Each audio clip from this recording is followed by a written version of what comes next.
친애하는 영도자 김용민 동지께서는 100% 국산 참기름과 들기름을 찾아 유명 백화점 혹은 친구 엄마 집을 찾아 헤매지만 결국 또 속고 많은 인민들을 위하여 직접 재배하고 직접 짜낸 완벽한 100% 참들방의 참기름과 들기름 판매를 전격 결정하시었다. 참들방의 원적외선 로스팅 참기름과 들기름은 지리산의 햇살과 바람이 키운 깨를 저온에서 볶아 겉표면이 타는 일 없이 맛과 영양소가 살아있을 뿐 아니라 유럽형 콜드 프레싱 기법으로 기름을 짜내서 맛과 향이 더욱 풍부하다며 위대하신 영도자 김용민 동지께서는 이 참기름을 쓴 비빔밥을 5그릇이나 비우고 마시었다. 진실하게 담아낸 기름, 참들방의 참기름과 들기름을 가장 저렴하게 구매하는 방법은 김용민닷컴.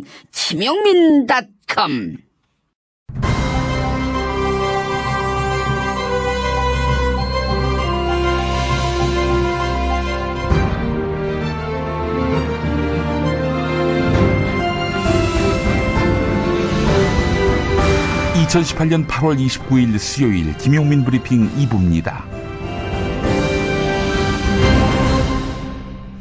먼저 오늘 아침 조간신문 헤드라인부터 살펴보겠습니다. 서울신문, 박근혜 청와대가 촛불 시작되자 계엄령 검토했다.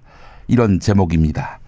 군검 합동수사단이 촛불 시위가 막 시작되던 시점인 2016년 10월 청와대에서 계엄령을 선포하는 방안을 담은 희망계획이라는 문건이 존재한다는 진술을 확보했습니다. 이 문건에는 특히 유사시 계엄사령관을 합동참모의장이 아니라 육군참모총장으로 적은 것으로 알려져서 사실상 기무사 문건과 같은 것일 가능성도 있는 것으로 전해졌습니다. 구체적인 실행계획이라는 것이죠. 대비 목적이 아니라.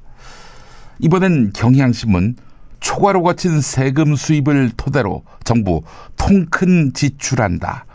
일자리 민간 소비를 늘린다. 내년 471조 규모의 슈퍼 예산을 두고 하는 이야기인데요.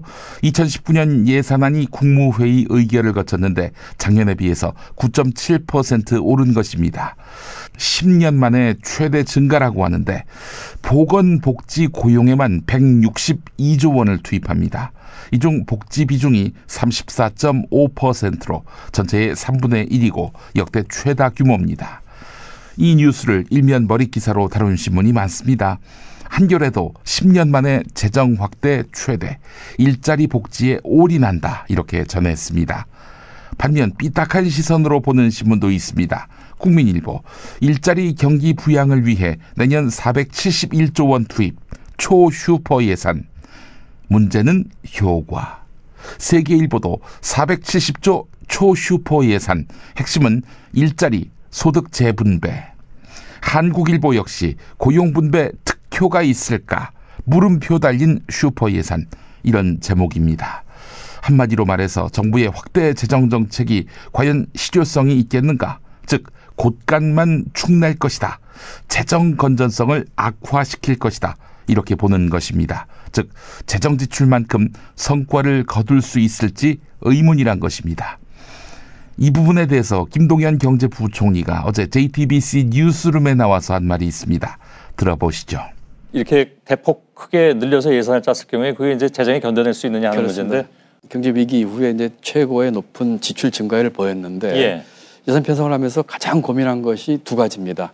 하나는 늘어난 것보다 더 중요한 건 이 내용을 어떻게 알찬 걸로 채우냐는 이제 예산 사업의 질에 관한 것이고요. 두 번째가 지금 질문하신 그 재정 건전성 문제입니다.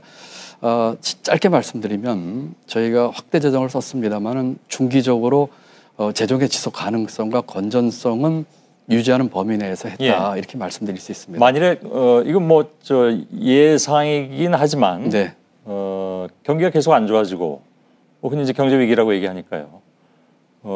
불경기가 계속되고 하면 세수가 덜 거칠 가능성은 없습니까? 물론 지금까지는 잘 거쳤다고 하지만 초과로 거쳤다고는 하지만 그것이 줄어들게 되면 그것을 전제로 해서 짜놓은 예산이 굉장히 타격을 받게 될 것이기 때문에 그럴 가능성은 없다고 보십니까? 내년도에 세입은 저희가 보기에 비교적 양호할 것으로 봅니다. 예. 그 세입 예측하는 데 있어서는 경기와 또 예컨대 이제 법인세, 소득세, 부가세가 주요 세목인데요. 저희가 그 여러 가지를 짚어봤을 때 내년도 세수는 비교적 양호할 겁니다. 예. 다만 후년도 이후는 내년도 경기라든지 조금 좌우가 될 가능성이 크기 때문에 예. 후년도 이후의 세입은 제가 내년도에 조금 좀 봐야 될 것 같습니다. 예. 내년도까지는 적어도 제가 볼 적에는 계획하고 있는 세수 충당에는 문제가 없어 보이고요. 말씀하신 그 재정 건전성 문제도 예를 들면은 저희가 재정 수지를 보는 게 가장 중요한데 예. 금년도에 저희가 재정 수지를 마이너스 1.6% 정도 GDP에 보고 있는데 내년도에 마이너스 1.8% 정도 될 것 같고요. 국가 채무 비율이라고 있습니다. 전체 우리 GDP 중에 우리 빚이 얼마인지를 보는데 금년도에 저희가 38에서 39% 정도 보고 있는데 굉장히 양호한 숫자입니다. OECD 평균에 비해서. 그렇습니다. OECD 평균이 110%가 넘거든요. 재정 건전성 걱정하는 신문들 4대강 사업 당시 나라 돈을 허망하게 강물에 갖다 버릴 때 이번 같은 쉰소리라도 했었는지 짚어볼 필요가 있겠습니다. 이번엔 중앙일보 김영철 비핵화 협상 결단 날 수도 있다 라면서 협박. 동아일보 매티스 한미훈련 더 중단할 계획 없다. 김영철 조선노동당 부위원장이 미국이 평화협정에 대해서 소극적이다, 기대 이하다 이런 반응을 보였습니다. 그래서 폼페이오 장관에게 이른바 호전적인 메시지를 보냈다는 것인데 트럼프가 이 같은 내용을 보고받고 방북을 취소시켰다는 것입니다. CNN은 북한은 협상이 결렬되면 핵실험을 재개할 것이다 이렇게 전했는데요. 한편 제임스 매티스 미국 국방장관은 한미 군사훈련 중단 더는 없다 이런 입장을 내놓았습니다. 네, 협상 자체가 벼랑 끝에서 이루어지는 경우가 많지요. 따라서 지금의 갈등 구도가 파국이라고 볼 수 있을지는 의문입니다. 과거로 돌아가기엔 북한, 미국 모두 많이 왔습니다. 예단하지 말고 현재 상황을 예의주시해야 할 것 같습니다. 광고 듣고 뉴스 브리핑 이어갑니다. 큰맘 먹고 떠나는 제주 여행 진짜 제대로 즐겨야 되는데. 렌트카 예약은 했어? 아니 아직. 회사도 너무 많고 최저가라고 해도 보험료에 이거저거 추가되면 왠지 속는 느낌이 들어서. 그럼 제주 렌트카 대여 협동조합 JRCR 해봐. 제주도 내 렌트카 회사들이 직영으로 공동 운영하는 협동조합이라 제주도 내 렌트카들을 한자리에서 예약할 수 있고 정직한 가격에 신차를 우선적으로 배차해주거든. 맛집에 갈 때도 호텔에 갈 때도 바다에 갈 때도 제주 렌트카 대여 협동조합은 늘 당신의 손발이 되어 드립니다. 홈페이지 jrcr.co.kr이나 전화 064-713-2435로 연락주세요. 우토로 역사를 기억하기 위해서는 우토로 땅에 평화기념관 건립이 필요합니다. 우토로는 일제강점기 조선인 노동자와 제1조선인들이 평생을 다해 지켜온 땅입니다. 우토로는 우리의 힘으로 우리 민족을 지켜낸 역사를 가지고 있는 땅인데요. 우토로는 남과 북 그리고 제1동포 모두가 함께했던 연대의 역사가 담긴 땅이기도 합니다. 우토로는 일본 시민들이 우토로의 역사를 직접 보고 배우고 경험할 수 있는 땅이기도 하겠지요. 이렇게 많은 의미가 있는 우토로의 아름다운 재단은 평화기념관을 지어서 우토로의 역사가 계속 기억되도록 하려 합니다. 아름다운 재단 기억할게 우토로 캠페인에 많은 참여 바랍니다. 우리가 살아온 우토로 마을에는 태평양 전쟁 당시 군 비행장 건설을 위해 강제 동원된 조선인들의 아픈 역사가 있습니다. 역사는 더 오래 기억하는 사람들의 것. 역사는 결국 함께 기억할 때 완성됩니다. 우토로 평화기념관 건립을 위해 당신의 참여가 필요합니다. 기억할게 우토로 캠페인 아름다운 재단. 안정적으로 정제된 유황과 제주도산 마유를 원료로 사용하는 디아페비노. 유황의 살균 효과로 습진이나 가려움증, 땀띠, 여드름 등 피부 트러블에 좋습니다. 유황 온천에 다녀온 듯 점차 피부가 보들보들해지는 효과 느껴보세요. 세안만이 아닌 샤워 때도 꼭 사용해 보시기 바랍니다. 몸이 건조해지시는 부모님께 선물하셔도 정말 좋습니다. 검색창에 디아페 비누 검색해 주세요.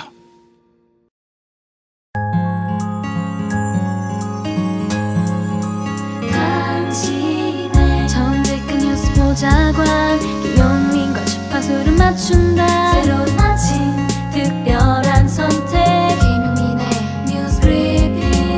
김용민의 뉴스 브리핑. 계엄 문건을 자기가 만들었다는 조현천 당시 기무사령관. 박근혜 대통령 탄핵소추안이 가결된 2016년 12월 9일 청와대를 방문한 사실이 최근 알려졌지요. 그런데 KBS 취재 결과 조현천 당시 사령관은 그 비슷한 시기 3차례나 더 청와대를 방문했습니다.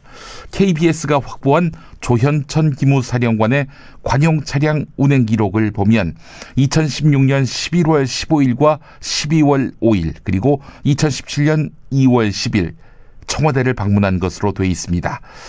이미 알려진 2016년 12월 9일 방문까지 치면 탄핵 전국 넉 달 동안 4번 청와대를 찾은 것입니다. 박근혜가 업무를 보던 시점이었기 때문에 크게 문제될 것은 없습니다. 그러나 2017년 2월 10일이 문제입니다. 당시는 국회 탄핵 의결로 박근혜의 직무가 정지된 상태였습니다. 조현천 사령관이 그때 박근혜 대통령을 만났다면 그 자체로도 문제가 될 수 있습니다. 이상은 KBS 보도였습니다.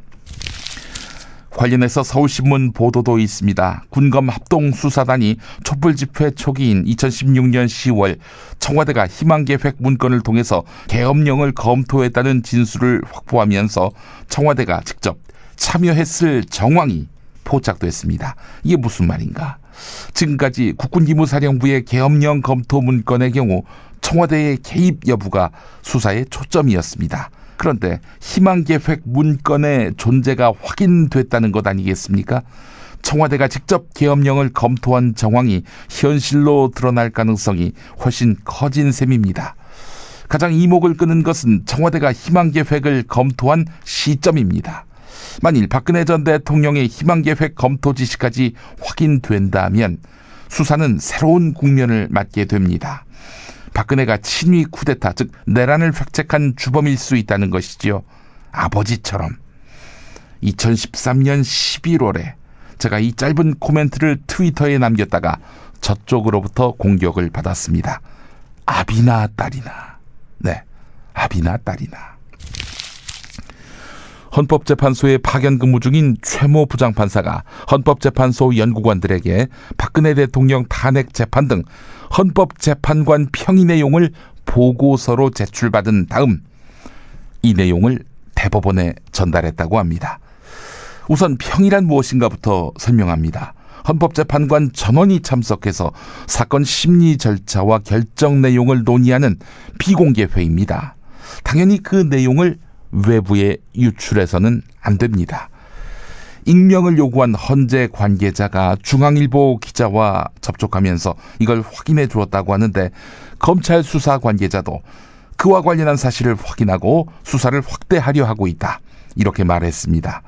자, 이 최모 부장판사가 2015년 2월부터 올 2월까지 헌법재판소에서 근무하다가 서울중앙지방법원으로 복귀했는데 이 보고는 임종헌 당시 법원행정처 차장에게, 임종헌 처장은 양승태 당시 대법원장에게 이 문건을 전달했을 것으로 보입니다.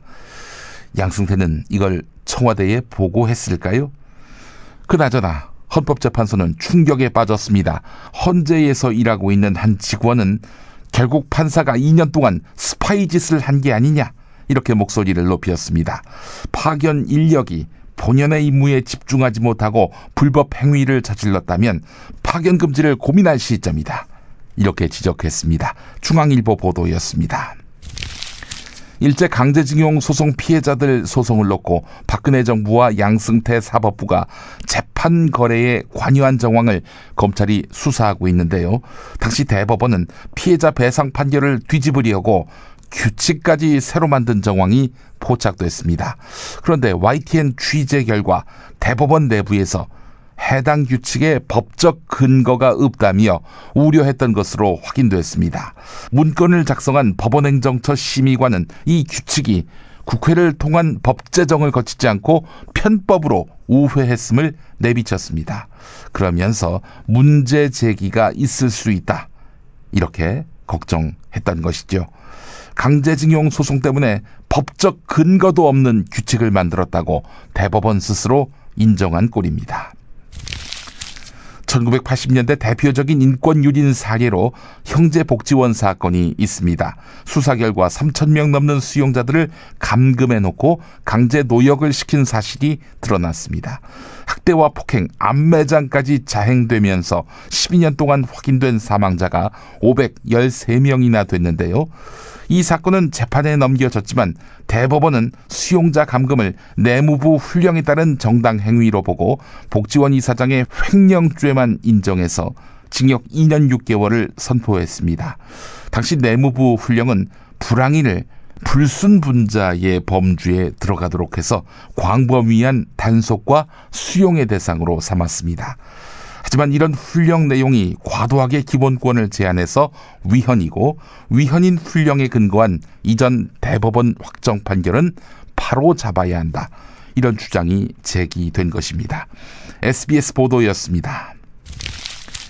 볼을 개방한 세종보 일대가 세종시 금강 구간 가운데 가장 수질이 좋은 것으로 나타났습니다. 자, 볼을 개방한 세종보의 수질이 나빠졌다, 조선일보 등 보수 매체가 이렇게 보도했었죠. 이와는 달리 세종보 부근은 세종시 금강 구간 가운데 가장 수질이 좋은 것으로 나타났습니다.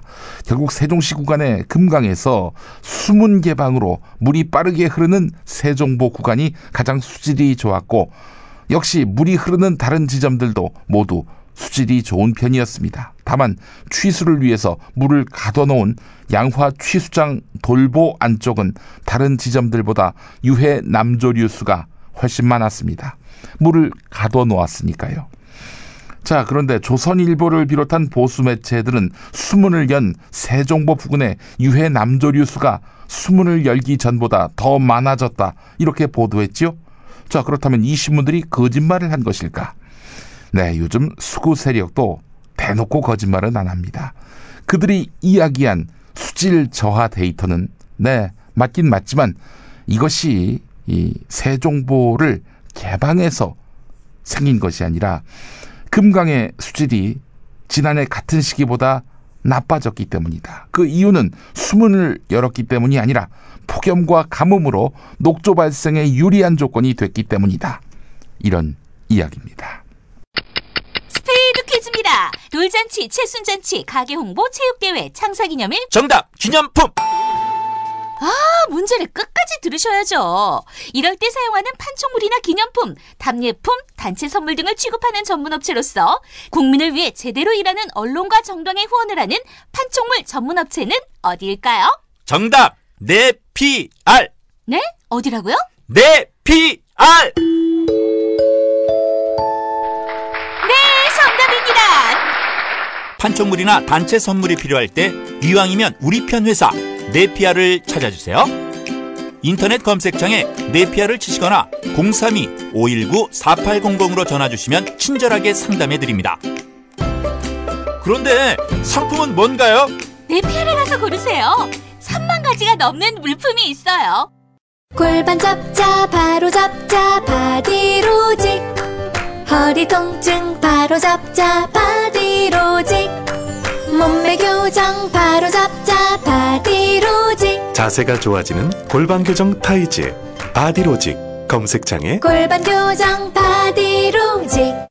삐딱한 남성 골반, 허리에도 역시 바디로직입니다. 바디로직의 효과를 못 느끼셨다면 100% 환불해드립니다. 자세한 환불 조건은 홈페이지를 참조하세요.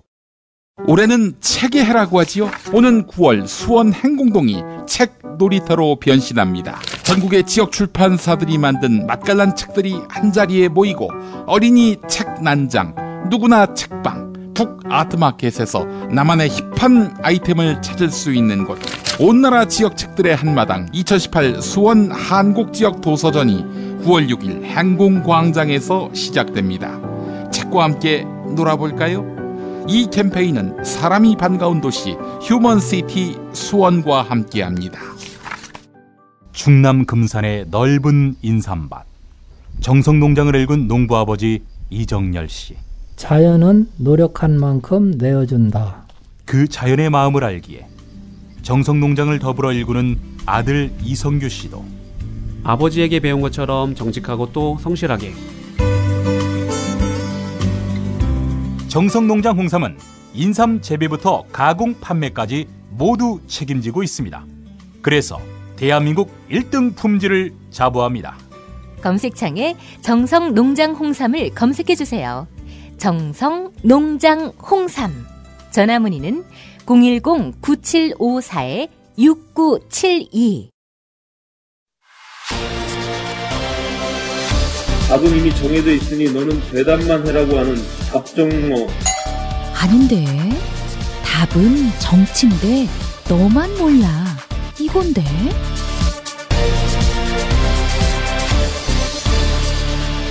국민보좌관 김성회의 답정너.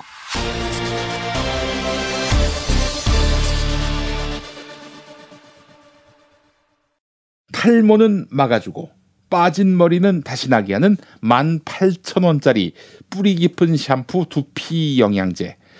돈 많이 들고 효과 없다고 포기하신 분들 딱 한 달만 뿌려보시기 바랍니다. 효과 없다면 환불된다고 하네요. 네, 전화는 1566-7871번입니다. 이제 답정너로 이어갑니다. 국회 더불어민주당 손혜원 의원실 김성회 보좌관 만나겠습니다. 김 보좌관님. 네, 안녕하세요. 네, 이해찬 새 대표의 행보가 연일 주목받고 있습니다. 네, 당대표로 당선되는 과정에서는 사실 이제 지지자들끼리의 싸움도 좀 나고 사이도 좀 벌어지고 하는 과정에서 컨벤션 효과를 누리지 못하고 끝나버린 좀 아쉬움이 있었죠. 아쉬움이 있었는데 그 이후의 과정에서 당대표가 된 다음부터 좀 본인의 효과를 만들어내고 있는 것 같아서요. 매우 좀 반갑고요. 네. 이런 식으로 계속 가면 정말 좋겠다 싶은 생각들이 들어서 그 점에 대해서 좀 말씀드릴까 합니다.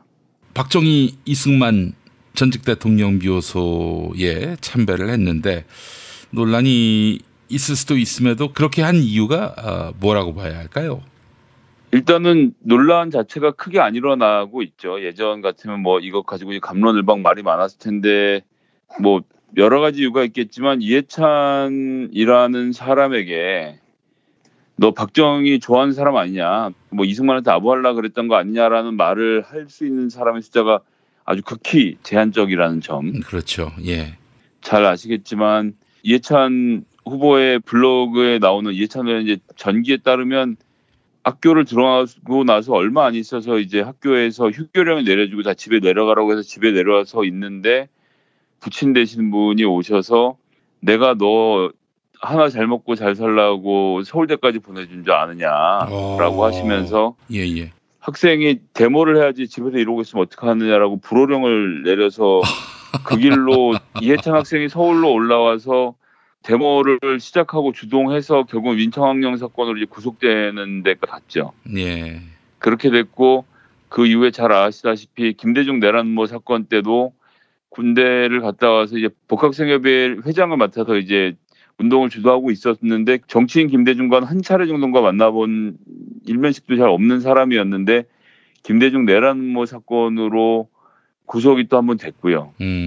그 당시 이제 딸이 3살 배기던 아주 어린 시절이었는데 이제 그런 과정을 거쳐서 35살에 이제 김대중 대통령과 함께 정치를 시작해서 관악에 당선이 됐죠. 그때 관악에 당선이 될 때 상대 후보가 김종인 추호 선생. 그때 떨어진 겁니다. 그때 그 원한이 지금까지 남았고 결국은 아무런 이유 없이 맨 마지막에 컷오프를 시키면서 이해찬을 탄압했던 그런 역사인데 여하튼 간에 그렇게 하고 나서 칠선을 하는 동안 김대중, 노무현, 문재인 대통령과 고락을 함께 해왔던 정치인 아니겠습니까? 이해찬이라는 사람이. 예. 그 과정에서 한 번도 배신을 하거나 또는 자유한국당, 새누리당, 민주정의당, 민주자유당, 신한국당 무엇으로 당을 부르더라도 그 당에게 굴복하는 모습을 보인 적도 없었고 그랬기 때문에 이승만, 박정희, 김영삼, 김대중 대통령의 묘역을 찾아 참배한 것이 크게 이슈가 되지 않았다는 측면이 하나 있고요. 예.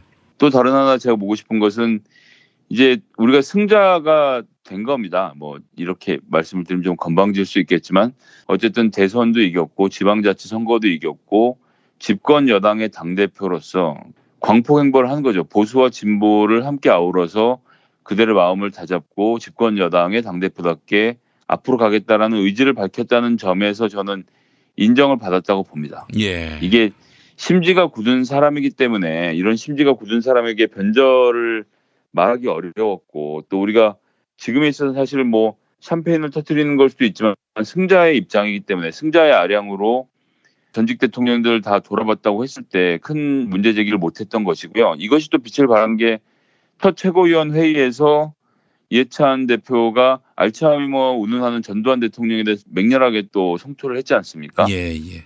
그래서 전직 대통령에 대한 특히 망자에 대한 예우를 갖추면서 현재 살아있는 권력들에 대해서는 추상 같은 모습을 또 보여주는 것이 함께 어우러져서 저는 뭐 큰 말을 만들어내지 않았다라고 보고요. 예. 그 이후에 이제 당대표들을 만나러 갔는데 김병준 자유한국당 비대위원장을 만나서 서로 날선 대화를 주고받았습니다. 어쨌건 기본적으로 할 수 있는 것들을 같이 하자라고 이해찬 대표가 한 발 숙였고 그리고 나서 각 당의 모든 원내대표까지 전부 다 만나면서 인사를 했습니다. 그렇게 해서 뭐 고개가 뻣뻣하니 불통이니 소통이 안 되니 무슨 뭐 버럭을 할 것이니 야당과는 아무것도 못할 것이니 얼마나 많은 비판과 비난을 했었습니까? 사실 선거 기간 동안 이해찬이라는 사람에 대해서 사실 딱히 할 말이 캠프에서는 없었을 거라고 생각하는 게 뭐 그냥 보여주면 되지 그걸 뭐 나는 뭐 소통을 잘하는 사람이라고 말로 설명할 수 있는 문제가 아니었지 않겠습니까? 예, 예.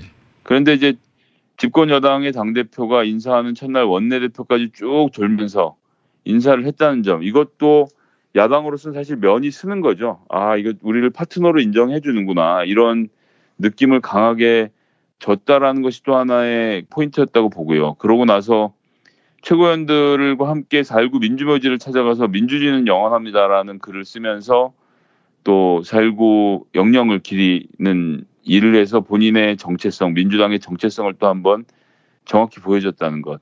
그러니까 정치는 말하고 가는 곳, 만나는 사람으로 본인의 정체성을 보여주는 거거든요.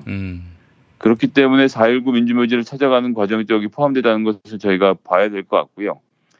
그다음에 이제 오늘은 구미로 내려가서 경북 구미에서 현장 최고위원회를 엽니다. 현장 최고위원회를 마치고 나서 최고위원들과 함께 구미에 있는 제조업 현장을 둘러볼 계획으로 제가 알고 있는데요. 구미는 민주당 시장을 배출한 곳 아닙니까? 그렇습니다. 이제 구미는 저게 지금으로서는 저희들한테 복잡한 지역인 거죠. 박정희 전 대통령의 고향이기도 하고 보수의 본산이기도 하고요. 네. 그리고 유일하게 경북 지역에서 민주당에서 당선된 시장이 있는 그리고 이 시장이 그냥 산업단지만 구성하는 구미로는 앞으로 미래가 없다. 도시 재생을 어떻게 재설계를 어떻게 할 것인지에 대해서 학자적인 마인드를 갖고 있는 실제 교수 출신이기도 하고요. 예. 그러한 비전을 갖고 있는 사람이 지금 시장으로 당선이 됐거든요. 그런 지역을 찾아가서 제조업 현장들을 쭉 둘러보고 이런다는 것이 가지는 의미가 저는 크다고 봅니다. 첫 지역으로 경북을 선택한 거 아닙니까? 이것은 경북에 있는 우리 당을 지지하건 지지하지 않건 이 모든 사람들의 마음으로 어루만진다는 점이 하나 있고 다음번 경북에서 민주당이 만만치 않을 것이라는 선전포고의 의미를 또 이중적으로 좀 포함하고 있다고 저는 생각을 하고요. 그러고 나서는 30일에는 고위당정청 회의가 처음으로 열립니다. 이해찬 후보가 선거 기간 내내 강조했던 당과 정과 청이 함께 만나는 자리들을 가져서 대화의 폭을 넓히고 당정청 관계 지금도 잘 돌아가고 있지만 더 긴밀하게 잘 돌아가도록 만드는 것을 하고 나서 구미를 간 다음에 광주 5.18 민주묘역을 또 찾아갑니다. 그래서 광주의 민심을 달래고 호남의 민심을 듣는 과정을 거친 다음에 그다음에 이제 31일에 민주당이 의원 워크숍을 하거든요. 충남에서. 그럼 또 충남을 가는 겁니다. 충남에 가서 민주당 의원들하고 함께 그 허심탄회하게 워크숍을 1박 2일 동안 진행을 하고 그 다음날 이제 토요일인데 민주당 전원이 청와대 오찬하러 들어갔는데 이때 이제 대통령께서 수석들 다 나오라고 해서 전체 미팅을 가진다고 하죠. 이 자리에 또 이제 이해찬 총리가 참석을 해서 민주당의 당대표로서 문재인 정부의 주춧돌이들 뒤를 딱 받쳐줄 민주당의 모습을 가서 같이 보여주고 함께 만난다는 것. 그러고 나서 봉하마을로 내려가서 노무현 대통령 묘소를 참배하는 것으로 이번 주 일정을 마무리를 짓습니다. 이번 일주일이 보여주는 것이 바로 이해찬 당대표의 더불어민주당의 모습이 될 거라고 생각을 합니다. 그래서 지금까지 있었던 여러 가지 오해와 불만들 이런 것들을 불식시킬 수 있는 전 단초를 제공한다 생각하고요. 그리고 이제 대의원들에서도 그렇고 이제 권리당원에서도 그렇고 이해찬 후보의 지지율이 높았던 것은 이해찬이 이런 사람인지를 민주당의 역사를 통해서 봤던 분들이 증언을 하고 투표를 했기 때문이거든요. 그 옛날부터 민주당의 의원으로서 이해찬이 보여왔던 모습이 있는 거죠. 그 모습에 대해서 신뢰하고 당원들이 그 신뢰를 얹어서 투표를 통해서 당선을 시켰고 그 마음을 저버리지 않고 그 여와 야를 넘나들면서 지역도 경남과 호남, 충남을 계속 돌아다니고 우리 지지자들을 달래고 또 보수적인 유권자들을 만나고 이런 과정들을 계속 섞어서 하면서 그 말 그대로 광폭행보를 하고 있는 것이 아닌가. 역시나 고수다. 이런 사람 정말 대단한 사람이라는 생각을 저 한번 다시 하게 됐고요. 그래서 이렇게 스킨십을 하면서 진행을 하면 자유한국당 특히나 김병준 비대위원장도 같이 못할 이유가 없다. 일단 박정희 묘소에 참배하고 오지 않았습니까? 그렇게 하면서 과거를 같이 아우르고 통일 시대로 나가는 모습을 보여줬기 때문에 전 잘 될 거라고 보고요. 그래서 제가 청취자분들 중에 이제 당원도 많이 계시고 기본적으로 김용민 브리핑 들으신 분들이 다는 아니시겠죠. 많은 분들이 이제 민주당을 예뻐해 주시고 지지해 주시는 분들이라 생각하고 좀 말씀을 좀 더 드리면 문재인 정부가 탄생했어요. 그러고 나서 이것으로 해소가 된 사람들이 있습니다. 본인의 욕구가, 스트레스가. 그리고 지방자치선거에서 자유한국당이 몰락하는 것을 보면서 또 중도층의 일부의 욕구가 해소가 됐어요. 그리고 막 욕하던 사람이 완전 망해버리면 또 보면 되게 불쌍하거든요.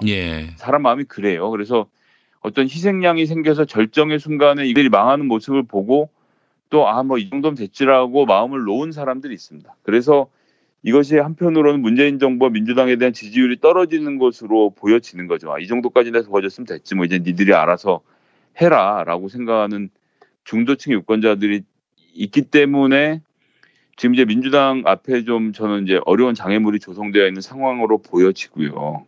최근에 이제 통계 얘기들 많이 하는데 여러 가지 말도 안 되는 가짜 통계들을 등장시켜서 폐업률 90% 괴담부터 시작해서 아주 대한민국이 못 살고 죽을 나라처럼 만들고 있지 않습니까? 이 가짜 뉴스를 바탕으로 한 보수 언론의 공세가 점점 더 거세지고 있고 적폐 청산이 끝났네 말았네 논쟁을 하는 와중에 적폐들이 또 고개를 쳐들고 있는 상황인 거죠. 그렇기 때문에 지금 무엇보다 중요한 것은 저희가 지금 여기서 청와대한테 강해지라고 요구를 할 수 있겠습니까? 저렇게 피를 토하고 일을 하고 있는데 뭘 더 어떻게 하라는 겁니까? 지금 강해져야 하는 것은 당입니다. 당이 강해지고 당이 자기 목소리를 내고 여기서 자기 목소리를 낸 다음 또 문재인하고 맞서는 거 아니냐고 하시는데 제발 좀 그런 말씀들은 좀 안 하셨으면 좋겠어요. 당이 자기 역할을 하는 거죠.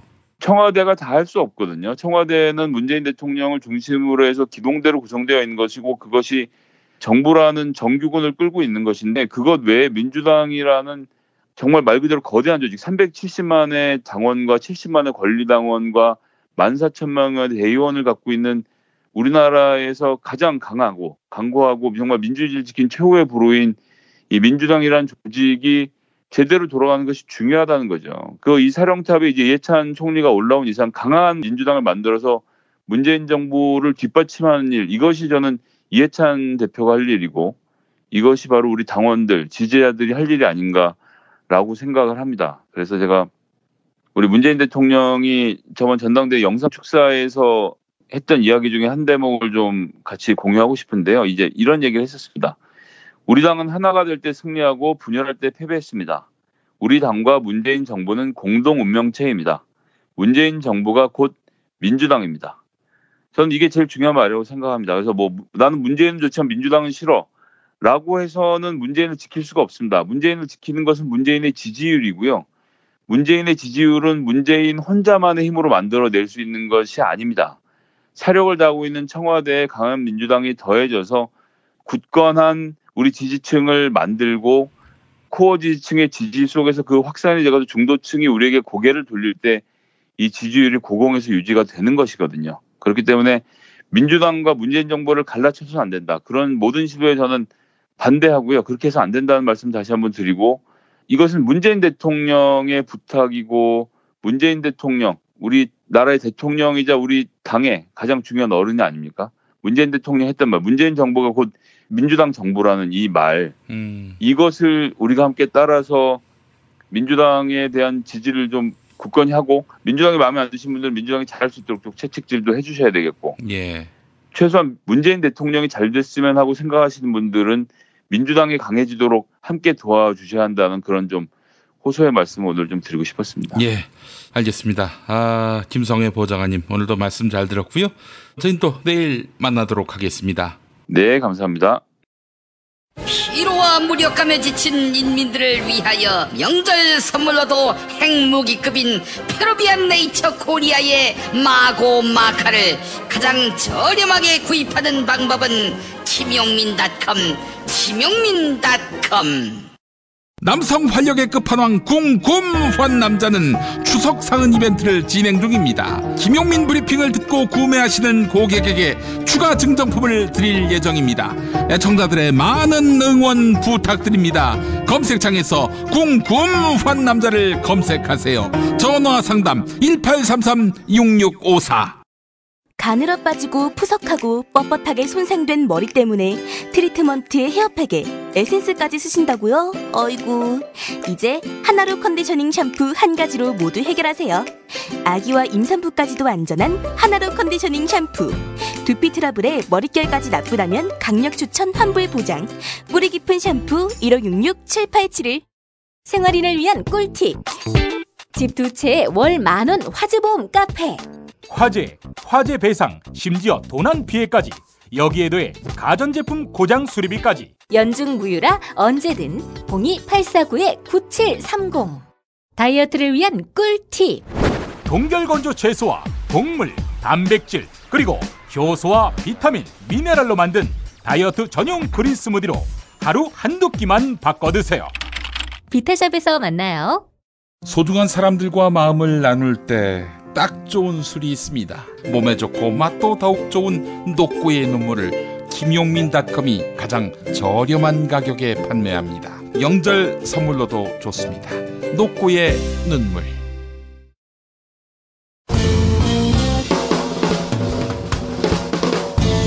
미디어 오늘 정상근 기자가 뉴스 속의 뉴스를 짚어드립니다. 정상근 기자의 오늘 미디어.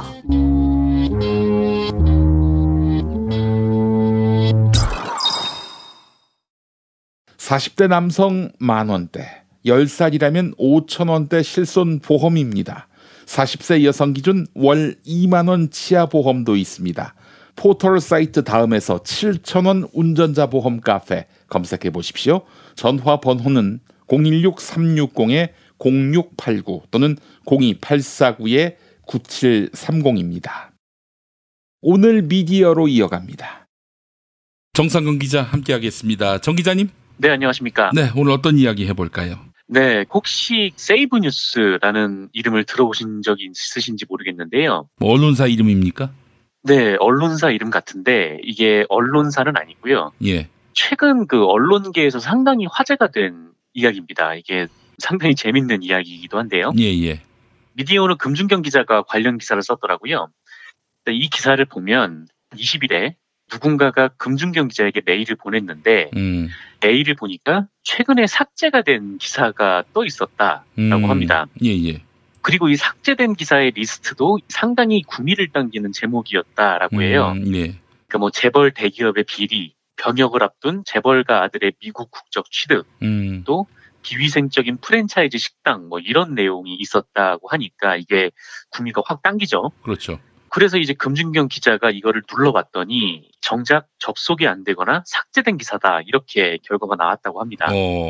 그러면서 월 3만 원의 구독료를 내면 기사 원문을 볼 수 있다. 이런 안내도 같이 떴다라고 해요. 그래서 이 세이브 뉴스라는 곳에 들어오면 이 삭제가 된 뉴스를 다시 볼 수가 있다라는 겁니다. 그래요? 네네. 그리고 이제 결제는 비트코인으로만 이루어진다라고 하더라고요. 아니 근데 그 기사의 저작권은 언론사가 갖고 있지 않습니까? 맞습니다. 이제 그것 때문에 이 세이브 뉴스라는 곳이 더 이상 영업을 하지 못하고 차단을 당했는데. 그래요? 네. 너무 허망한데요? 그렇죠. 결론은 굉장히 허망하죠. 네. 세이브 뉴스는 이런 메일을 이 금준경 기자뿐만 아니라 뭐 여러 기자들한테 보낸 것 같아요. 예. 그래서 이 삭제된 기사를 기자들을 대상으로 보게 하겠다라는 일종의 이제 영업을 하기 위해서 보낸 메일이라는 것이죠. 예. 제가 어제 그 한국경제가 최저임금 때문에 자살한 사람이 있다 이렇게 거짓 보도로 의심되는 기사를 냈다가 삭제했다는 소식을 전해드리지 않았습니까? 근데 이게 기사를 삭제해가지고 실제로 해당 기사의 원문에 어떻게 쓰여져 있는지 이거를 알 수가 없었는데, 그런데 이 세이브 뉴스라는 곳에 가면은 그 기사를 볼 수 있다라는 겁니다. 예. 이게 뭐 쿠키 값을 막 이렇게 조정을 하면은 기술적으로는 충분히 구현이 가능하다는데 제가 문과에서 자세한 기준은 모르겠고요. 어쨌든 과거에 이 언론사들이 삭제한 기사를 모아놓고 그거를 돈을 받고 팔겠다. 이런 구성 자체가 상당히 좀 쇼킹한 일이죠. 예. 근데 이제 얘기는 여기서부터 시작이 되는데, 그런데 이제 문제는 이 세이브 뉴스라는 존재의 등장 소식이 알려지자 언론사마다 난리가 났다라는 거예요. 왜냐면은 언론사들이 기사를 지우는 일이 별로 이렇게 드문 일이잖아요. 근데 이게 대체로 어떤 일이냐면 완벽하게 오보이거나 아니면 광고랑 바꿔먹은 기사라는 의미라는 겁니다. 예. 그래서 이제 문제가 있거나 광고랑 바꿔먹어서 이 기사를 지웠는데 다시 그 기사가 떡하니 살아있다고 생각을 해보면. 아이고, 끔찍하죠. 꿈에 네. 나올까 싶을 거예요, 아마. 그렇습니다. 예. 기자나 매체 입장에서는 진짜 황당한 일이죠. 예. 또 이제 광고랑 기사를 바꿔먹었는데 기사가 떡하니 살아있다고 생각을 해보면 기업 입장에서는 또 어떻겠습니까? 그래서 이 기업들에서도 난리가 났다라고 해요. 그러니까 뭐 이 세이브 뉴스라는 곳의 실체를 알 수가 없으니까 기사를 바꿔먹은 원 언론사에 가서 난리를 쳤다 뭐 이런 얘기도 들리고 있고요. 사실 뭐 기업 입장에서 보면 만약에 모 언론사가 모 대기업 아들 3세가 술집에서 깽판을 부리고 갑질했다 뭐 이런 보도를 냈다고 치면, 그래서 모 대기업이 해당 언론사에 1억 정도를 주고 이 기사를 삭제하고 무마했다고 생각을 좀 해보면요. 예. 다른 언론들이 이걸 몰랐으면 그 1억만 주고 그냥 넘어가는 건데 그런데 다른 언론들이 세이브 뉴스에서 삭제된 기사를 봤다라고 생각을 해보십시오. 그러면 아주 득달같이 달려들어서 기업에 전화하지 않겠습니까? 전화해가지고 이런 일이 있으셨더라고요. 뭐 마침 저희도 뭐 일면에 기사가 하나 비어가지고 이걸 쓰려고 하는데 그런 식으로 하면서 돈을 달라고 요구를 하겠죠. 그렇죠. 그러면 그 기업들은 좀 상당히 또 난감한 상황에 빠지겠죠. 물론 원인 제공은 대부분 총수라는 자들이 제공을 하지만요. 예. 그러니까 이거를 두고 언론과 기업에서 난리가 났다라는 겁니다. 예. 그리고 이 세이브 뉴스라는 곳에서는 직접 기자들에게 돈을 받고 사라진 기사 정보도 제공을 하겠지만 예. 기업과 직접 접촉을 할 수도 있겠죠. 그러니까 남이 쓴 기사를 가지고 기업이랑 이제 돈을 바꿔먹는 이럴 수도 있다라는 겁니다. 그러니까 이게 지금 아주 기업과 언론의 약한 고리를 교묘하게 파고든 사례라는 것이죠. 예. 근데 이 말씀하신 대로 이거는 불법 소지가 아주 높습니다. 일단 이게 삭제한 기사도 해당 언론사에서 작성을 한 것이니까 저작권법 위반 소지가 높고요. 그렇죠. 그리고 명예훼손의 문제도 있어요. 그런데 법적인 부분을 다 떠나서 이상한 사이트가 하나 등장함으로써 언론계가 이렇게 소란스러워졌다는 거는 상당히 좀 시사하는 바가 큰 것 같아요. 그렇죠. 라는 생각이 좀 듭니다. 그러니까 지금 독자가 아니라 기업에게 삥을 뜯으며 살아가는 우리 언론의 민낯이 고스란히 또 들어가 있고, 그래요. 또한 정도 경영이 아니라 언론에 돈이나 주고 총수가 비위 행위들을 감춰왔던 우리 재벌 족벌 자본주의의 민낯도 또 고스란히 들어가 있다라는 생각이 좀 들더라고요. 근데 문제는 어쨌든 세이브 뉴스라는 곳에서 이런 기술을 개발을 했다는 거 아닙니까? 삭제된 뉴스의 이 후기값을 모아가지고 다시 보여줄 수 있는 그 기술을 개발을 했다는 건데, 예. 이거를 세이브 뉴스만 하리란 법이 없죠. 그렇죠. 앞으로 이제 기술이 발달하면서 이게 또 언론이 아닌 또 시민들의 스피커가 높아지면서 제2의 세이브 뉴스 같은 일이 또 발생할 수도 있다라는 겁니다. 그러니까 이 삭제된 기사, 캡처 이런 거를 헤비 유저들은 이제 자신들의 SNS를 통해서 퍼뜨리겠다. 뭐 이렇게 뭐 기업이나 언론을 협박하는 사람들이 생길지도 모르겠죠.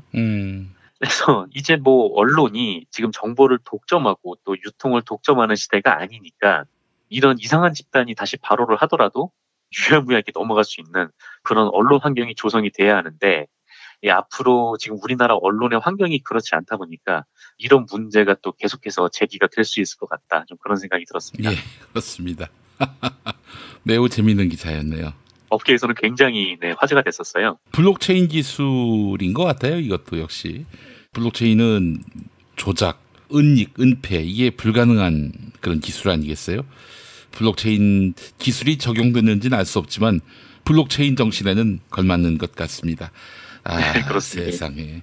어쨌든 이렇게 기술이 발달하면서 언론사들이 자칫하면 이렇게 엿댈 수가 있다. 네. 사실을 좀 알아야 되고. 망신스러운 오보를 지우고 싶은 거야. 뭐 어느 언론이든 마찬가지겠습니다만은 지우기 위해 쓴 기사, 그러니까 기업한테 삥 뜯기 위해 쓴 기사, 이런 기사가 존재한다는 것은 매우 부끄럽고 슬픈 일입니다. 그렇습니다. 예, 알겠습니다. 자, 다음 소식은요? 네, 어제 말씀드렸던 이 새누리당 인사들의 추천을 받아서 MBC로 간 기자들에 대한 후속 보도들이 나와서요. 몇 가지 더 말씀을 좀 드리겠습니다. 예. 첫 번째로 제가 어제 이 관련된 한국일보 보도를 설명을 해드리면서 MBC가 지난 2014년에 경력 기자들을 뽑을 때 친박계 정치인들의 추천서를 받았다라고 말씀을 드린 바 있는데요. 이거를 좀 정정을 해야 될 것 같습니다. 왜냐하면 미디어오늘 쪽에 관련해서 좀 더 들어간 기사가 나왔는데 예. 친이계도 있었다라고 합니다. 친이계도 있었어요. 아이고, 친이계가 섭섭할 뻔했네요. 네, 그러니까요. 그래서 미디어오늘 취재 결과를 보면 당시 MBC로 이직한 기자들을 추천하거나 평가했던 정치인들은 어제 말씀드렸던 이정현 전 청와대 홍보수석 그리고 홍문종 새누리당 의원 외에도 윤영석 자유한국당 의원도 있었고 또 김행, 이동관 전 청와대 대변인도 있었습니다. 그리고 이종현 전 청와대 춘추관장 그리고 조혜진 전 의원도 있었다라고 해요. 그러니까 전부 이명박 박근혜 정부에서 이 실세 정치인으로 활발하게 활동한 사람들이었는데 예. 이 사람들이 이 MBC에 지원한 기자들에 대해서 이렇게 평가를 했다고 합니다. 예, MBC에서도 훌륭한 기자가 될 것이다. MBC 미래에 꼭 필요한 존재다. 근성 있고 신중한 기자다. 복잡한 정부 정책 핵심을 빨리 파악하는 기자다. 이명박 정부를 취재하며 매우 심층적인 기사를 썼다. 이명박 마크맨으로서 대선 과정을 충실히 취재했다. 이명박 대통령 임기 처음부터 끝까지 함께한 기자다. 이런 평가를 했답니다. 네. 이명박의 임기 처음부터 끝까지 함께한 기자라는 건 뭘 의미하는 건지 잘 모르겠는데 어쨌든 이런 내용도 있다고 하고요. 그리고 이런 추천서를 받게 된 과정도 조금 더 상세하게 미디어오늘 보도로 나왔더라고요. 당시에 이 헤드헌터였던 프로매치 코리아, 그러니까 여기가 그 권재용 MBC 부사장의 동서 회사죠. 근데 이 회사의 이제 김모 부사장에 따르면 MBC는 김 부사장에게 기자들에 대한 평판 조회를 강하게 요구했다고 합니다.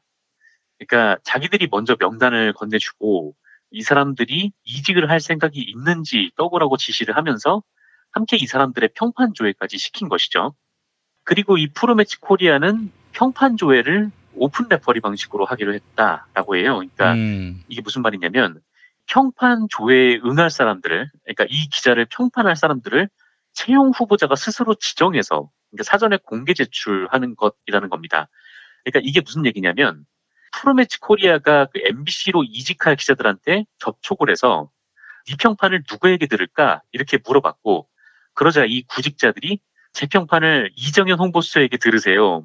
홍문종 의원한테 들으세요. 이러고 있었다라는 겁니다. 예.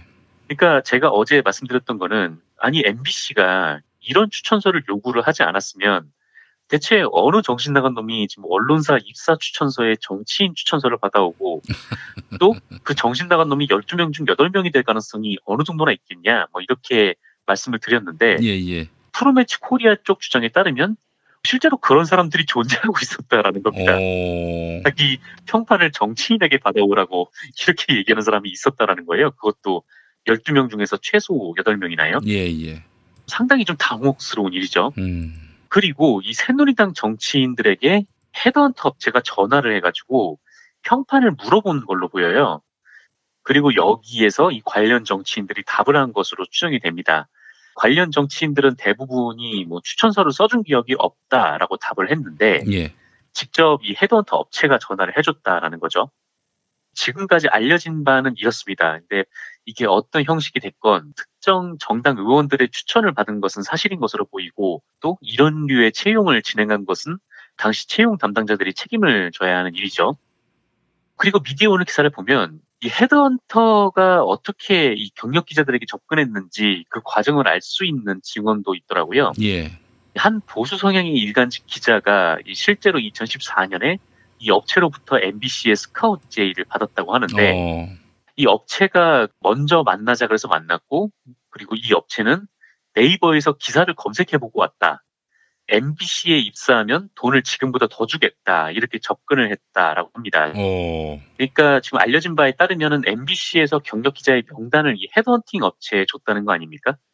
그러니까 MBC의 이 채용 담당자들이 네이버에서 기사를 검색해서 자기의 논조에 맞는 기사를 쓴 기자들을 명단을 이제 헤드헌터 업체에게 줬을 가능성이 높다라는 그러니까 거죠. 이제 공개 모집을 통해서 지원한 사람들의 성향, 과거 이런 걸 검색한 것이 아니라 지금 MBC에게 필요한 친박, 수구, 우익적 논조를 가진 기자를 직접 MBC 측에서 선택했고 헤드헌터 기자에게 이 사람 MBC로 올 수 있게 해달라 이렇게 했다는 거 아니에요? 맞습니다. 그럴 가능성이 있다라는 거죠. 예. 실제로 그냥 네이버에서 기사를 보고 왔다라는 정도의 말만 하고 특별한 질문도 던지지 않았다고 해요. 그냥 MBC에서 두 번만 보면 된다. 뭐 요렇게만 얘기를 했고 다만 헤드헌터는 뭐 요새 같은 때니까 뭐 너희들한테 이런 채용 제안을 하는 거다. 뭐 요런 식의 뉘앙스로 얘기를 했다라고 합니다. 근데 어쨌든 미디어오늘 취재에 응했던 이 보수 매체 기자는 이직을 하지 않았다고 해요.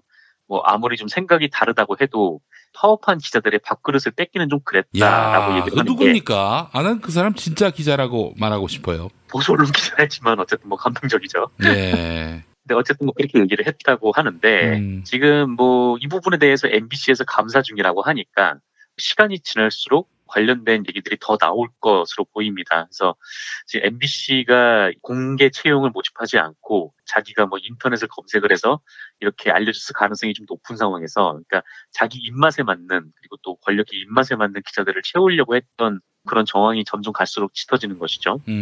그리고 또 2014년이면 당시는 MBC 기자 수십 명이 파업에 참여를 하거나 또 정권의 방송 장악에 저항을 하다가 보도국에서 쫓겨나서 유배지를 떠들고 있을 때니까 그런 상황에서 또 MB 사측이 또 이러고 있었다니까 정말 반드시 좀 책임을 물어야 할 것 같습니다. 예, 알겠습니다. 자, 정상근 기자님 수고하셨습니다. 네, 고맙습니다.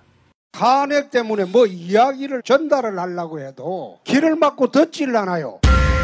패족 수준으로 쪼그라든 한국 보수. 회생의 길은 과연 있을까?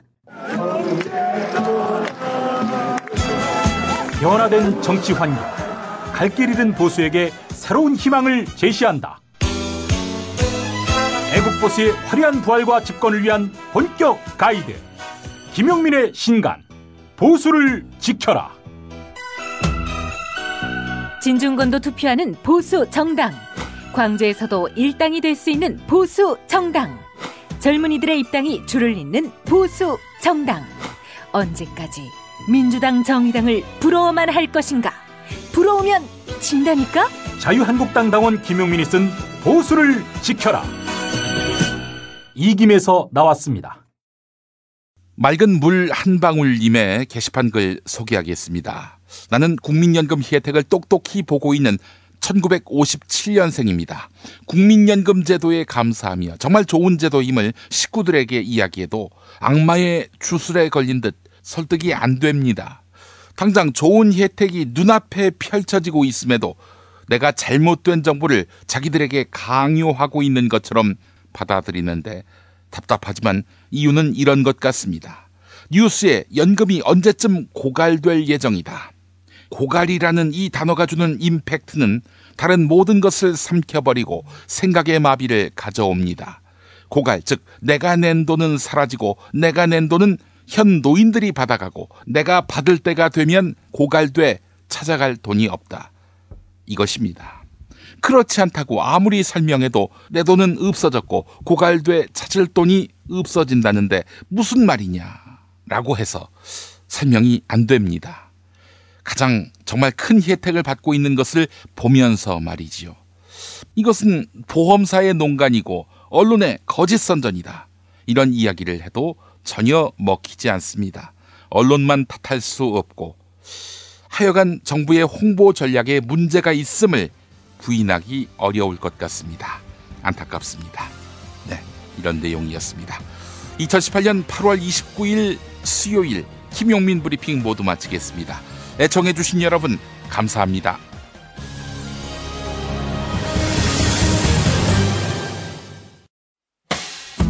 김용민 브리핑과 함께한 시간 어떠셨어요? 다음 시간에도 보다 바르고 알차며 즐거운 정보로 여러분을 찾아가겠습니다. 팟캐스트 포털 팟빵에서 다운로드하기, 구독하기, 별점 주기, 댓글 달기로 응원해주세요. 잊지 마세요. 다운로드하기, 구독하기, 별점 주기, 댓글 달기.